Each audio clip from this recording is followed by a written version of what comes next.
পূর্ব বাংলা মানে পাকিস্তান হয়নি। পূর্ব বাংলার সবচেয়ে বড় মৌলবীর নাম ছিল ইব্রাহিম নুরি। ওনার বাড়ি চাঁদপুর জেলার ৬০ নং। আমার বাবাও দাওয়াত করছে, আমার নানা ভাইও দাওয়াত করছে। আমার বাবা কেরানীগঞ্জ থানার প্রথম এমএ, আমার নানা কেরানীগঞ্জ থানার প্রথম বিএসসি। ওয়াজ করতেছে ইব্রাহিম নুরি, মাইক করতে পেব এই গলার আওয়াজে। ওই যে চানাচুরের চোঙ্গা আছে না, দেখছেন আপনারা? হ্যাঁ, চিন্তা এই চোঙ্গা দিচ্ছে, সেই চোঙ্গা দিয়ে ওয়াজ করতেছে। তো উনি, আমি কিন্তু তখন পরিসর সিহাতে সিপাই ধায়, সরে আম খেতে সবাই চায়, রসই ইলিশ মাছ কেটে দাও, দীর্ঘ ঈদের চাঁদ দেখে যাও, এগুলি আমরা বলি। তারা বুঝেন কতটুকু বললাম। আমার বয়সটা কত? আমি 1938 সাল 25 আগস্ট 39, 7 বছর।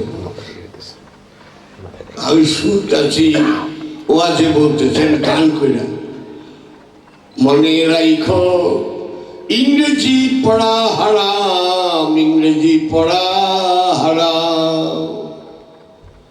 যারা ইংরেজি পড়ে তারা হাবিয়া দুজকে চইলা গেছে। অহানিতির মৌলবী কয় না, গণপিটুনির সম্ভাবনা আছে, ঠিক না? ওই অনেক মোল্লারা ইংরেজি কয়, 2-4 জন কয় না।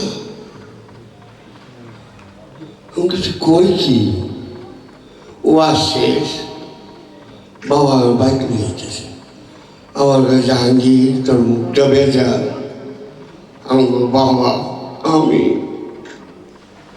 স্কুলে পড়ুম না। কস কি? আমি হন মোহনে পড়ব। তো কোনারে পড়বি? আমি মাদ্রাসায় পড়ু। কই জানি কথা বলি।